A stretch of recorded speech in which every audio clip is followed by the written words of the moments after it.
지난주에 저희 교회는 요엘서의 말씀을 통해서 성령의 출정식을 가졌습니다.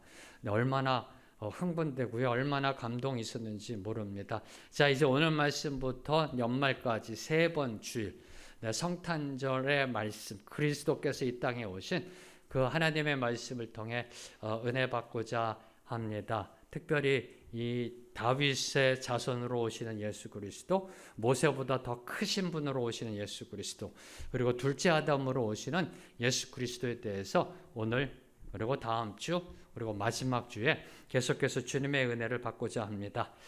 자, 2004년에 개봉하여 전 세계가 주목했던 영화가 하나 있습니다. 네, 그 영화는 다름 아닌 예수 그리스도 생애의 마지막 12시간, 마지막 12시간을 다룬 The Passion of the Christ. 네, 기억나시는지요? 네, 저희 교회는 올해 부활절 연합 예배 때 이 영화로 함께 보면서 은혜를 나눴습니다. 이 영화를 보면 처음 시작하는 장면이 겟셋마네 동산에서 기도하시는 그 예수님의 모습으로 시작합니다. 지금 동영상 보여주실래요? 자, 이 영상에서 특이한 점, 이 영화의 도입 부분에서 보여주신 그 예수 그리스도의 기도 부분에서 특이한 점은 기도하시던 예수님이 사탄의 유혹을 받고 뱀의 머리를 밟아 처치하시는 장면입니다.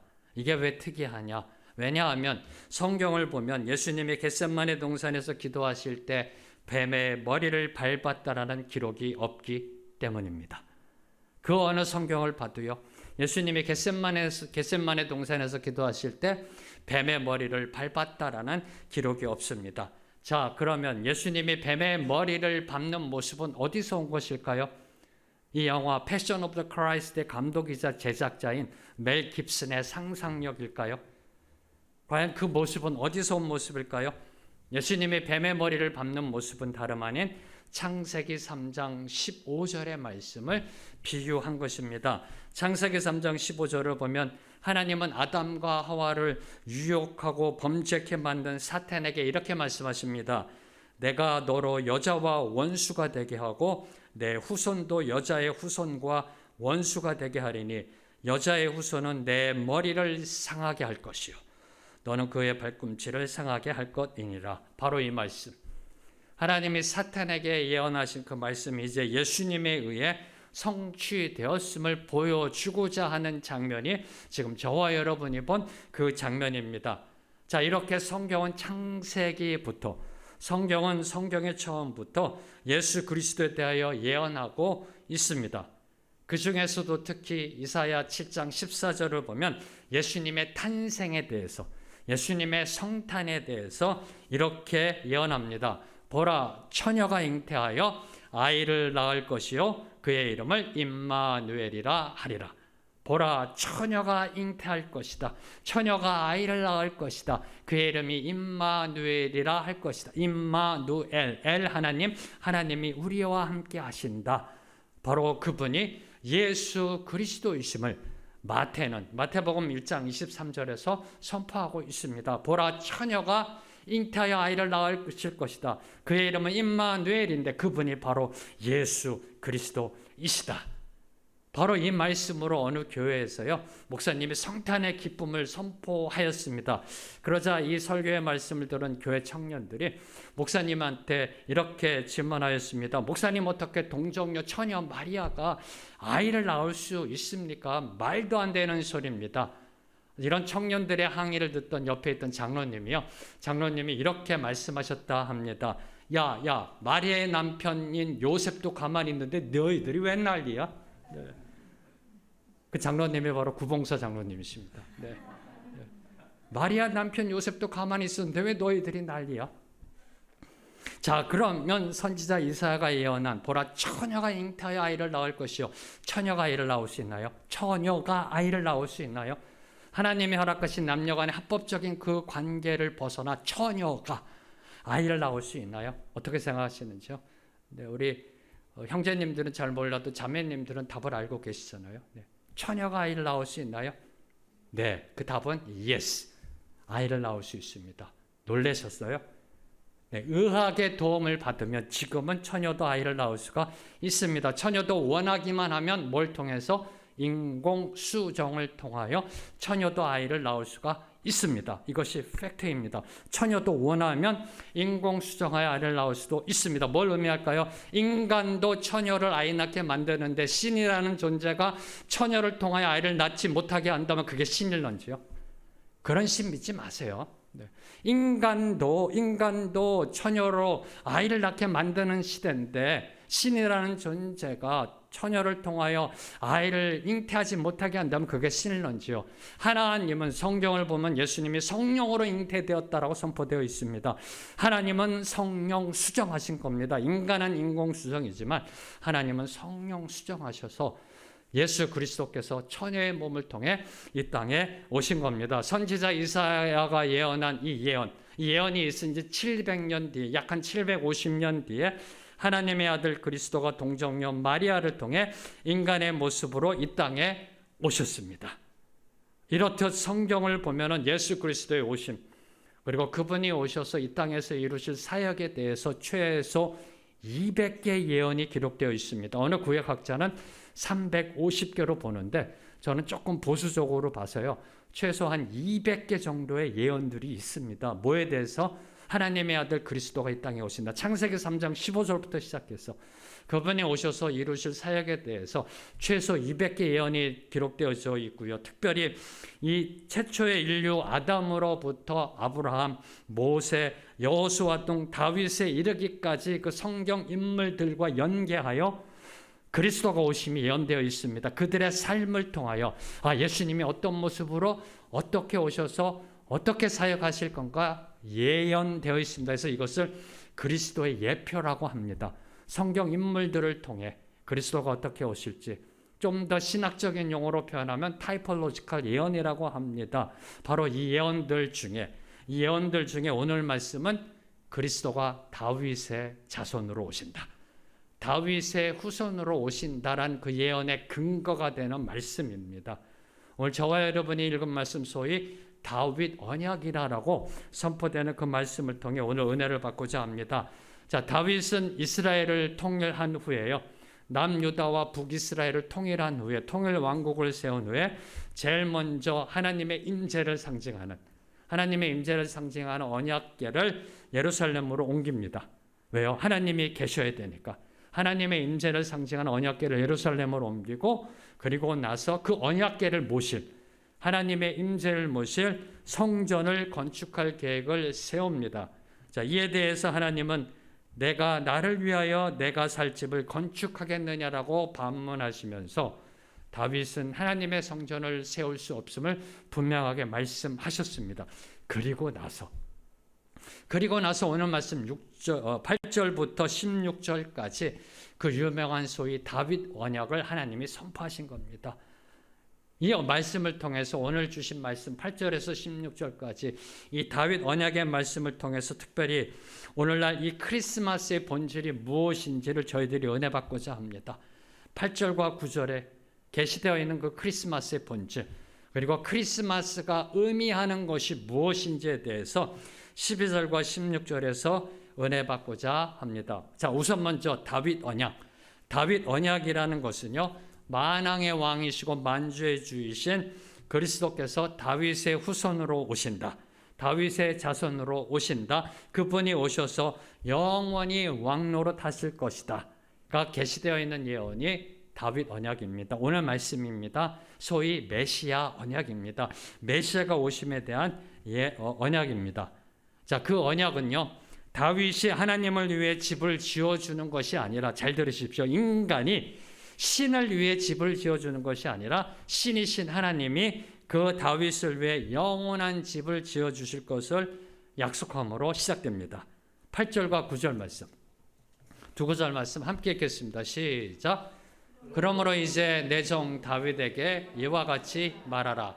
만군의 여호와께서 이와 같이 말씀하시기를 내가 너를 목장 곧 양을 따르는 데에서 데려다가 내 백성 이스라엘의 주권자로 삼고 내가 가는 모든 곳에서 내가 너와 함께 있어 내 모든 원수를 내 앞에서 멸하였은즉 땅에서 위대한 자들의 이름같이 내 이름을 위대하게 만들어 주리라. 이 두 구절에서요, 이 두 구절에서 오늘날 우리 시대가 놓치고 있는 크리스마스의 본질, 성탄의 본질, 이 세상이 놓치고 있는 성탄의 본질을 분명하게 계시하고 있습니다. 자, 먼저 8절을 보면, 자, 다윗이 이스라엘의 왕이 된 것. 8절 말씀을 보면 다윗이 이스라엘의 왕이 된 것은 스스로의 힘이 된 것이 아니라라고 말씀하고 계십니다. 하나님께서 그를 취하여 이스라엘의 주권자로 세우셨기 때문이다라고 밝히고 있습니다.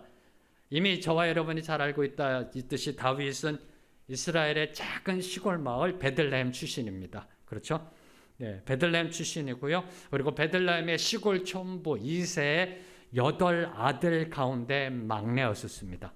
성경을 보면은 막내다, 가장 어리다라고 기록되어 있는데 그 히브리어 원어는 별로 중요하지 않다라는 insignificant라는 단어입니다. 아주 사소한 아들이다. 그래서 사무엘이 이새의 집을 방문했을 때도요, 다른 아들들은 그 집에 있었지만 막내 아들 다윗은 들에서 양을 치고 있었습니다. 네, 별로 그렇게 귀하게 여기지 못하던 그러한 다윗, 그 시골 촌부 이새 8아들 가운데 막내로 태어나 양을 치고 있었던 그러한 다윗, 목동이었던 그러한 다윗, 바로 그러한 다윗을 하나님이 취하여 이스라엘의 주권자로 세우신 것. 내가 너를 목장 곧 양을 따르는 데서 데려다가 너를 이스라엘의 왕으로 삼으셨다라고 하나님은 선포하고 계십니다. 자, 그러면 왜 하나님은 다윗 언약, 메시아가 이 땅에 오실 언약, 그 메시아 언약을 선포하시면서 다윗의 과거를 언급하셨던 것일까요? 왜 하나님은 양을 치던 목동의 자리에서 다윗을 취하여 이스라엘의 주권자로 삼으셨음을 상기시키고 있는 것일까요? 그 이유는 과연 무엇일까요? 왜 메시아의 언약 선포가 다윗의 과거 목동이었다는 사실로부터 시작되고 있는 것일까요? 네, 그 이유는 간단 명료합니다. 다윗이 지금 왕이 된 지금 잊지 말아야 할 것, 바로 그것이 목동의 초심이라는 겁니다. 목동의 초심을 잃지 말라라는 겁니다. 들에서 양을 치던 그 목동의 초심, 들에서 양을 치며 하나님을 만난 그 목동의 초심, 들에서 양을 치며 하나님을 만나 친밀한 교제를 나누며 동행하였던 그 목동의 초심, 바로 그 초심을 잃지 말라라는 겁니다. 여호와는 나의 목자시니 내가 부족함이 없으리로다. 이 초심을 잊지 말라라는 말씀입니다. 사도행전 1장 18절을 사도행전 1장 8절을 보면요. 사도행전 1장 8절을 보면은 부활하신 예수님께서 승천하시기 전에 예수님의 제자들, 그리고 오늘 저와 여러분에게 지상대 명령을 선포하셨습니다. 지상대 명령. 그 명령이 무엇인가요?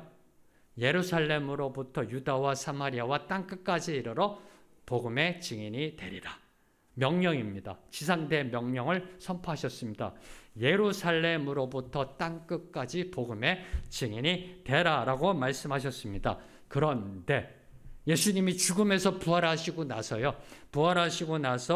제자들을 불러 모아 집합하신 곳은 예루살렘이 아닙니다. 예루살렘으로부터 땅끝까지 내 증인이 되라. 자, 그러니 예루살렘으로 모여라. 여기서부터 시작하라가 아니라 복음서를 보면 부활하신 예수님이 마리아를 통해 이렇게 말씀하십니다. 가서 제자들에게 전하라. 갈릴리로 와라. 갈릴리로 오라라고 말씀하셨던 겁니다. 왜요? 왜 갈릴리로 오라라고 말씀하셨는지요? 분명하게 말씀하셨습니다. 예루살렘으로부터 시작해라. 예루살렘으로부터 유다와 사마리아와 땅끝까지 이르러 내 증인이 되라. 그런데 왜 예수님은 부활하시고 제자들을 갈릴리로 불러 집합시켰던 것일까요? 그 이유 또한 간단합니다. 명료합니다. 사도행전 1장 8절 지상대 명령을 이루기 위해서는 예수님을 처음 만난 그 갈릴리의 초심으로 돌아가야 한다는 겁니다. 예수님을 처음 만난 곳, 바로 그 갈릴리의 초심으로 돌아가야 사도행전 1장 8절을 이루어갈 수 있음을, 다시 말해 예수님을 만난 그 초심으로부터 지상대명령이 시작되어져야 함을, 지상대명령의 수행, 성취는 예수님을 만난 초심으로부터 시작되어져야 함을 말씀하고 있는 겁니다. 하나님의 언약의 성취, 하나님의 말씀의 성취는 바로 초심으로부터 돌아가는 것, 그것으로부터 시작된다는 겁니다. 저와 여러분의 인생의 초심, 신앙의 초심으로 돌아가야 한다는 겁니다. 그래서 특별히 저희 교회는 이번 청구영신 예배부터 내년 신정 한 첫째, 둘째 주까지요. 초심에 대해서 저희들이 하나님의 은혜의 말씀을 들으려고 합니다. 자, 그 다음으로 이제 9절을 보면요. 다윗이 어디를 가든지 하나님이 그와 함께 하셨다라고 기록되어 있습니다. 내가 가는 모든 곳에서 내가 너와 함께 있어.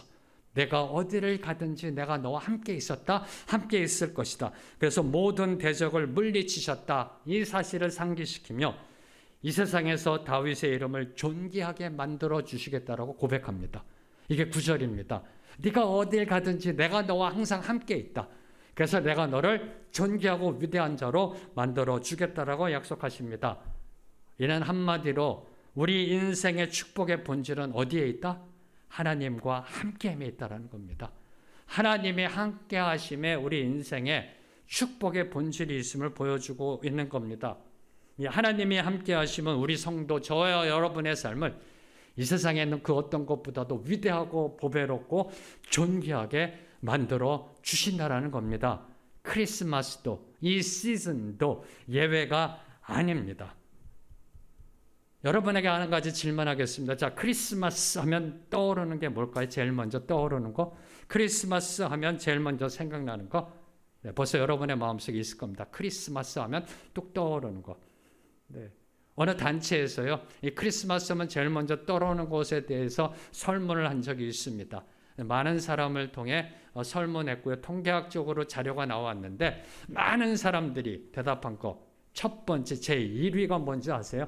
크리스마스 하면 떠오르는 거 제 1위 캐롤.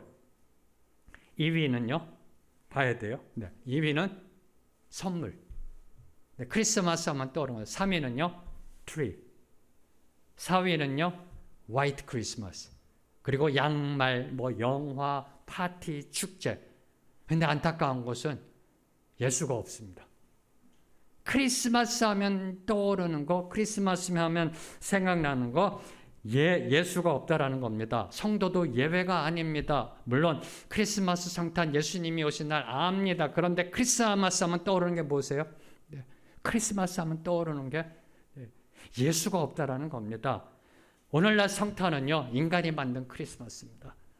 오늘날 성탄은 인간이 만든 크리스마스입니다. 세상의 화려함과 세속적 문화로 변질되고 상업화된 크리스마스라는 겁니다. 인간이 만들면, 인간이 손을 대면 부패하게 되어 있습니다. 타락하게 되어 있습니다. 이제 하나님이 세우신, 하나님이 선포하신 그 성탄의 초심으로 돌아가야 한다라는 겁니다. 성탄의 초심으로 돌아가야 하나님이 선포하신 성탄의 목적이 올바로 이루어질 수 있다라는 겁니다. 성탄은 트리 만드는 날이 아니라는 겁니다. 성탄은 선물을 주고받는 날이 아니라는 겁니다. 성탄은 눈이 오는 화이트 크리스마스가 아닙니다.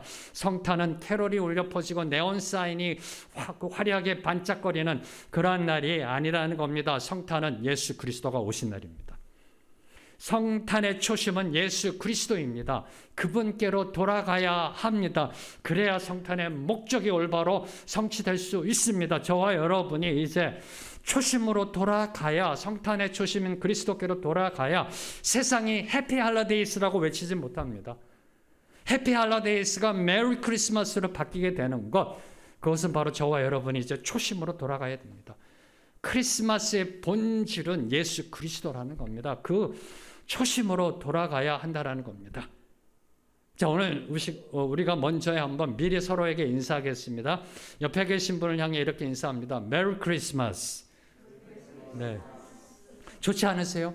네. 해피 할러데이스보다 얼마나 좋아요. 네. 세상이 왜 해피 할러데이스를 외치는지 아세요? 교회가 본질을 놓쳤기 때문에, 초심을 놓쳤기 때문입니다.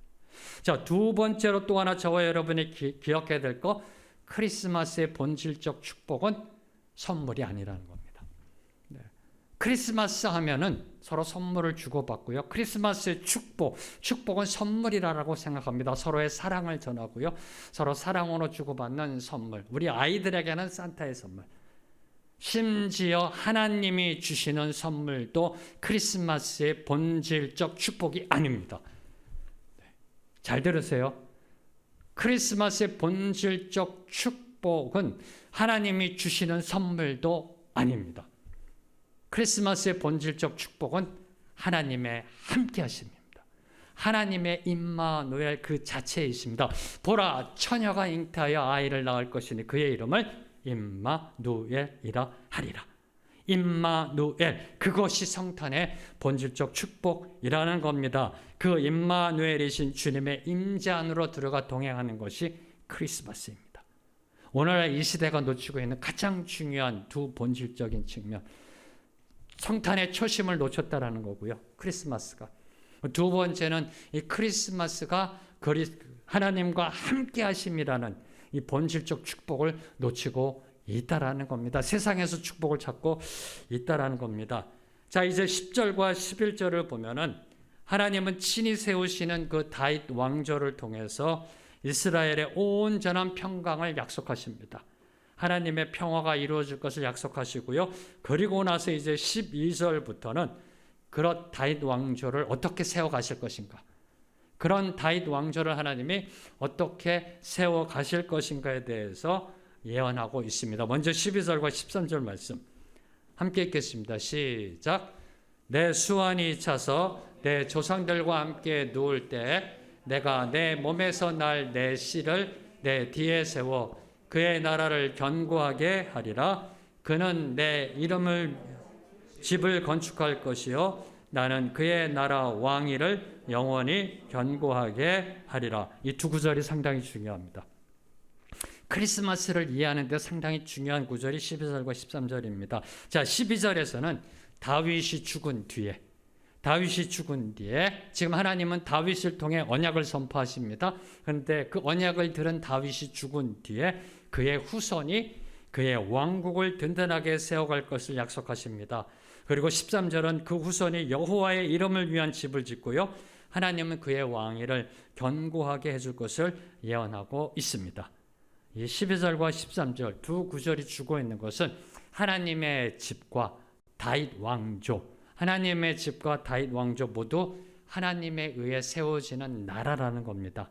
하나님에 의해 세워지는 나라이고요. 그리고 하나님의 집인 하늘 차원, 하나님의 집인 하늘 차원과 다윗 왕조, 세상 차원의 다윗 왕조가 서로 연결되어 있다는 겁니다.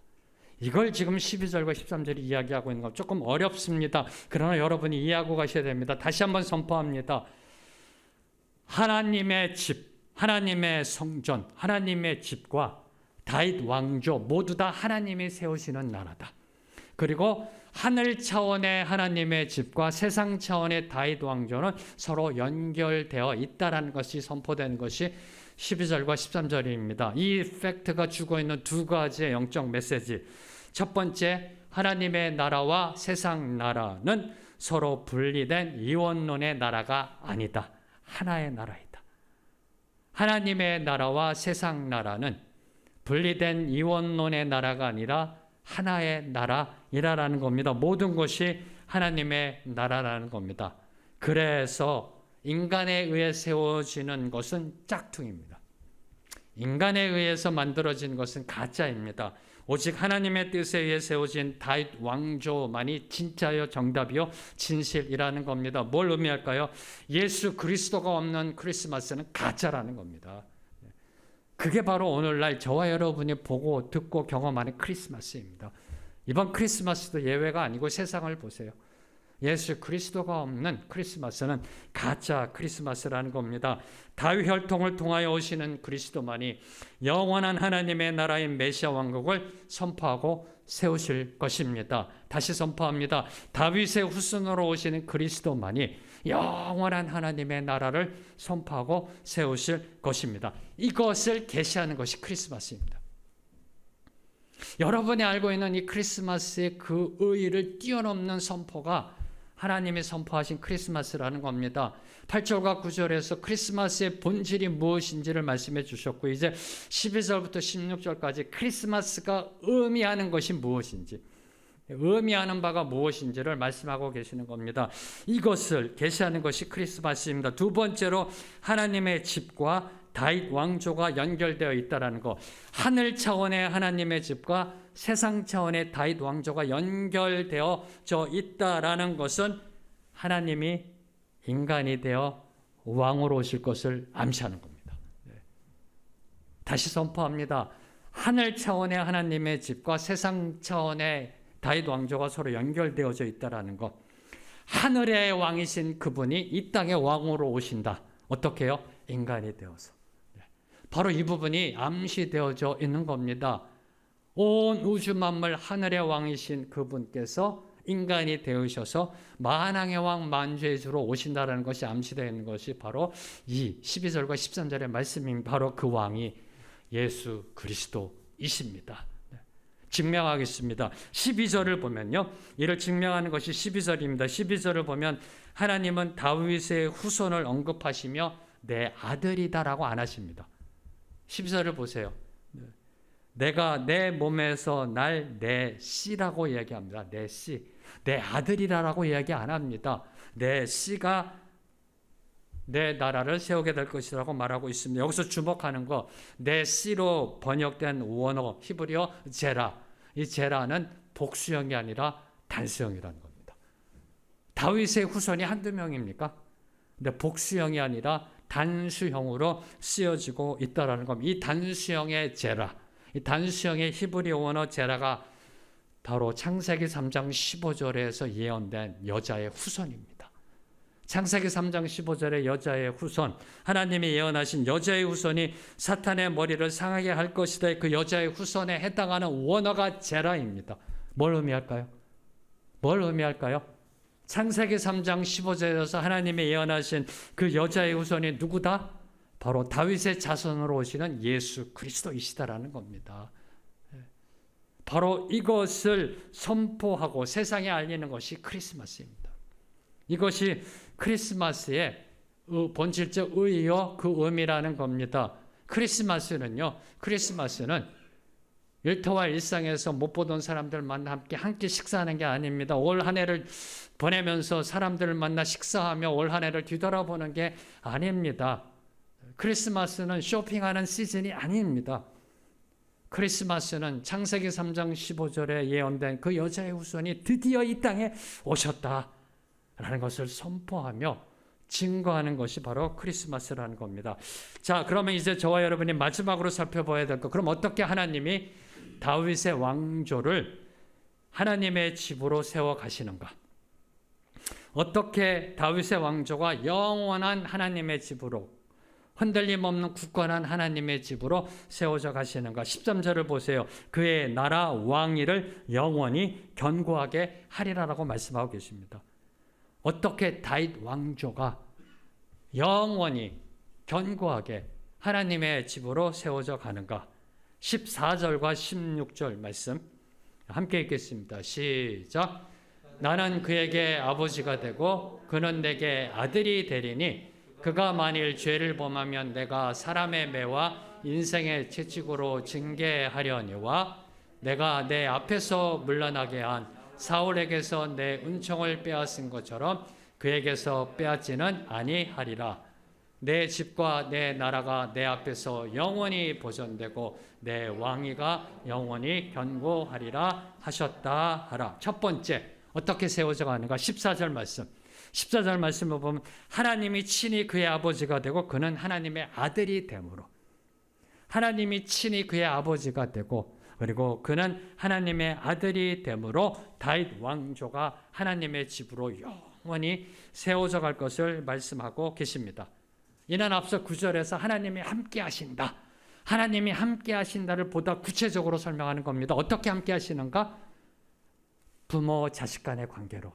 다시 말하면 다윗 왕조가 아들이 된다라는 겁니다. 그 언약으로 오실 그분이 아들이 되어서, 그 하나님의 아들이 되어서 바로 이 다윗 왕조가 영원히 세워져 갈 것을 예언하고 있는 겁니다. 자, 이는 1차적으로 다윗의 아들인 솔로몬을 향한 선포이지만 저와 여러분이 이미 알고 있다시피 궁극적으로 예수님을 통해 온전히 이루어졌습니다. 이것을 성경은 선포하고 있습니다. 누가복음 1장 32절과 33절 말씀.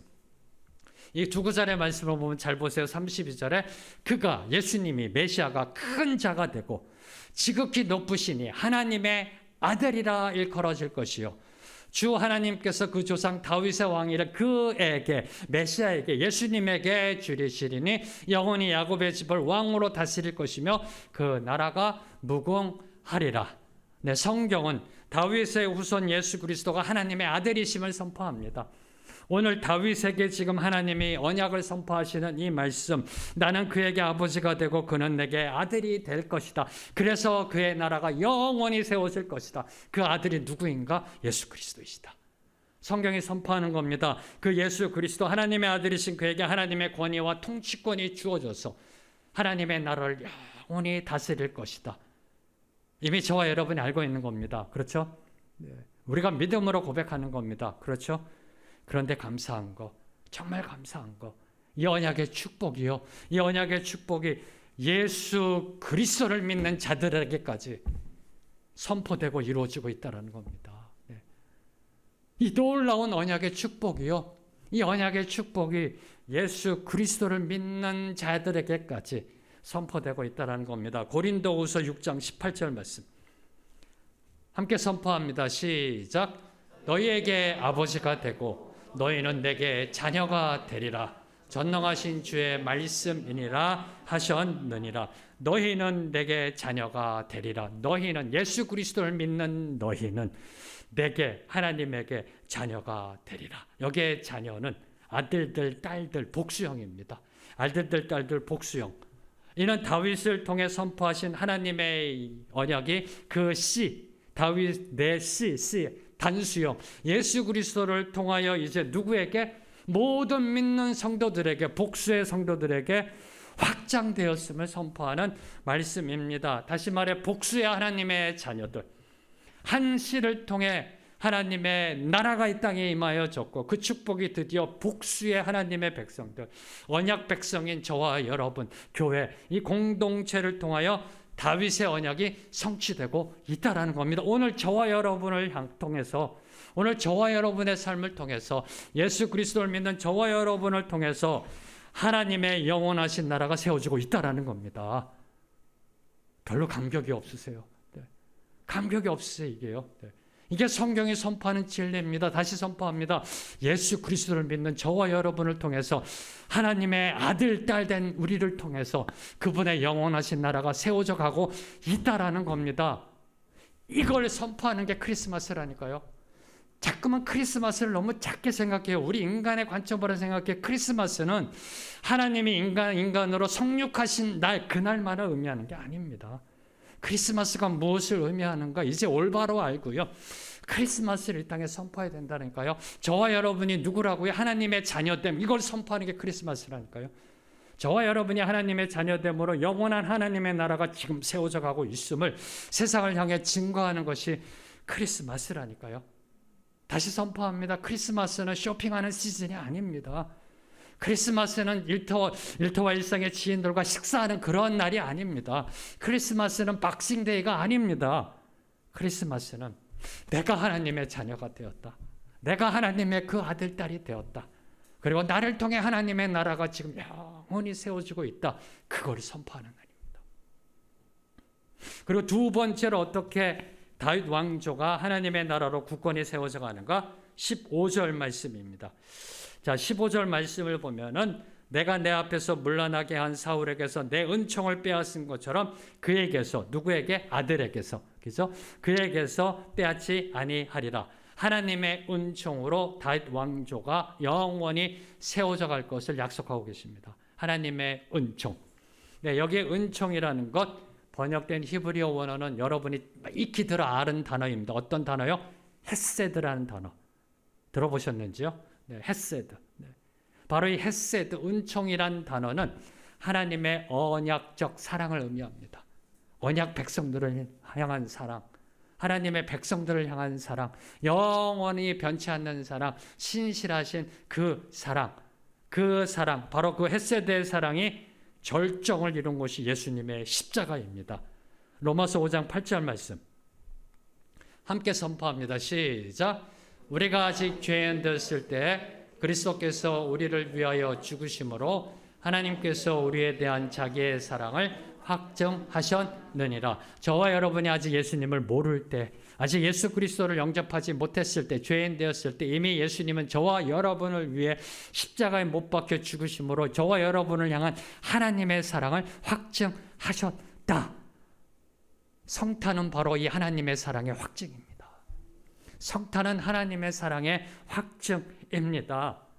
왜요? 예수님이 이 땅에 죽으러 오셨기 때문에. 그 사랑은 예수 그리스도 십자가의 죽음으로 증명되었습니다. 그 은총, 오늘 지금 하나님이 다윗을 향해 이야기하고 있는 그 은총, 약속하고 있는 은총, 사울 왕에서는 빼앗았지만 이제 내 아들 세워질 다윗 왕조, 그 안에 있는 모든 하나님의 백성들에게서는 이 은총을 빼앗지 않겠다. 이 은총, 이 헷세대의 사랑, 이 헷세대의 사랑은 예수 그리스도의 죽음으로 인하여 확증되었습니다. 증명되었습니다. 그리고 그 증명된 헷세대의 사랑은 예수 그리스도의 부활을 통하여 오늘도 내일도 영원히 선포될 것입니다. 이 부분을 여러분이 기억하셔야 된다는 겁니다. 영원히 이 은총 헷세대의 사랑은 선포되는 것입니다. 이스라엘 백성들이 요구하여 세워진 왕 사울, 그렇죠? 인간이 요구하여 세운 인본주의적 왕 사울에게서는 은총이 떠나갔습니다. 은총이 떠나갔습니다. 그러나 하나님이 세우신 왕 예수 그리스도의 나라 메시아 왕국에는 하나님의 은총이 영원히 지속될 것입니다. 이것을 온 세상에 알리게 하는 것이 크리스마스입니다. 이 팩트를 알려주는 것이 크리스마스입니다. 크리스마스는 올해도 내년에도 계속될 겁니다. 세상이 제 아무리요 해피 할라데이스를 외쳐도 이 메리 크리스마스는 계속해서 예수 그리스도가 오시는 그날까지 지속될 겁니다. 왜요? 그분이 부활하셔서 이 은총을 계속해서 선포하고 계시기 때문에 죽음으로 이 은총을 확증하셨고 부활하심으로 이 은총을 계속해서 부어주시고 계시기 때문에 내년에도 메리 크리스마스, 내후년에도 메리 크리스마스, 세상이 제 아무리 해피 할라데이스를 외쳐도 이 진리를 거부할 수 없게 되는 겁니다. 자, 세 번째로 어떻게 다윗 왕조가 견고히 세워져 가는가, 하나님의 집으로 세워져 가는가? 16절의 말씀. 그 다윗 왕조는 하나님의 주권적 의지로 세워져 간다라는 겁니다. 너의 집과 너의 나라가 내 앞에서 영원히 보존되고 너의 왕위가 영원히 견고하리라. 자, 11절을 보면은 여호와가 너를 위하여 집을 짓고, 누가 지어줘요? 여호와가. 12절에 보면 내가 그의 나라를 견고하게 하리라. 누가요? 내가, 하나님이. 13절에 보면은 나는 그의 나라 왕위를 영원히 견고하게 하리라. 누가 견고하게 하세요? 하나님이. 하나님의 주권적 의지로, 주권의 능력으로 다윗 왕조가 영원히 무궁하게 세워질 것을 약속하셨습니다. 그런데 이스라엘의 역사를 보면, 이스라엘의 히스토리를 보면 다윗이 통일 왕국을 설립한 후에 424년 만에 바벨론에 의해 멸망당합니다. 북이스라엘은 아수르에게, 그리고 남유다는 바벨론에 멸망당해서 다윗이 통일 왕국을 세운 이 이스라엘은 424년의 역사의 뒤안길로 사라져 버립니다. 고려 왕조보다도 60년이나 더 적은, 그리고 조선시대 조선 왕조보다도 짧은 역사. 그러면 하나님께서 다윗 왕조를 영원히 보장해 주겠다고 하신 그 약속은 공수표인가요? 오늘 다윗을 통해 하나님이 말씀하시잖아요. 내 나라가 영원히 견고하게 서리라. 영원히 견고하게 서. 이거 공수표인가요? 424년 만에 역사의 뒤안길로 사라져버렸어요. 공수표인가요? 아니요. 아까 말씀드렸던 것처럼 하늘 차원의 하나님의 나라와 세상 차원의 다윗 왕조가 서로 연결되어져 있다는 겁니다. 이제 이 땅에 이루어진 다윗 왕조를 통해 드디어 하늘 차원의 하나님의 나라가 이 땅에 임하여져서 영원한 하나님의 나라가 세워지게 되는 것을 선포한 것이 바로 크리스마스라는 겁니다. 이 땅에 다윗 왕조, 세상 차원의 이 다윗 왕조는 무너져 내렸지만 연결되어져 있는 하나님의 나라가 이 땅에 임하여 그 영적 다윗 왕조를 세워서 영원히 이어져감을 보여주는 것이 크리스마스라는 겁니다. 오늘 말씀, 이 사무엘과 다윗 언약이 선포된 지 1000년이 지나서 1000년 뒤에 다윗의 후손으로 오신 예수 그리스도를 통하여 이 하나님의 언약은 온전히 성취되었습니다.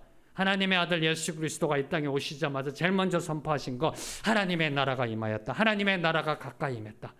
그분이 이 땅에 오심으로 하나님의 나라가 도래하였고요. 그분이 이 땅에 오심으로 하나님의 나라가 도래한 것, 바로 이 날이 크리스마스라는 겁니다. 하나님의 나라가 이 땅에 임한 것, 하늘 차원의 그 하나님의 나라가 세상 차원으로 임한 것, 이것을 선포하는 것이 크리스마스라는 겁니다. 이제 오늘 말씀을 정리하겠습니다. 크리스마스는 인간이 만든 축제가 아니라는 겁니다. 왠지 모르게 세상 사람들은 크리스마스가 되면 괜히 들떠요. 분위기가 들뜨고요. 네. 우리 성도들도 마찬가지입니다. 괜히 목도리라도 하나 사야 될 것 같고 막 이렇게 들떠요. 괜히요. 크리스마스는 인간이 만든 축제가 아니라는 겁니다. 하나님이 온 세상에 미칠 큰 기쁨의 좋은 소식을 선포하신 날입니다. 크리스마스는 하나님의 아들이 친히 이 땅에 오신 날이라는 겁니다. 그 하나님의 아들이 오심에 대해서 저와 여러분이 해야 할 자세, 찬양하는 겁니다. 기뻐하며 그분께 모든 영광과 존귀와 감사를 올려드리는 찬양으로 나아가야 한다는 겁니다. 다윗의 후손으로 오신 만왕의 왕 만주의 주 예수 그리스도께 오늘 이 시간 우리 모두 기뻐하며 찬양 올려드리게 되기를 소망합니다. 기뻐하며 왕께 노래 부르리.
하나님 아버지 감사합니다. 2000년 전 하나님의 아들 그리스도를 이 땅에 보내주시어 성탄의 기쁨을 맛보게 해주심에 감사합니다. 이제 다시 성탄의 초심으로 돌아가는 우리 모두가 되게 하여 주시옵소서. 시작도 끝도 성탄의 시작과 끝도 예수 그리스도이십니다.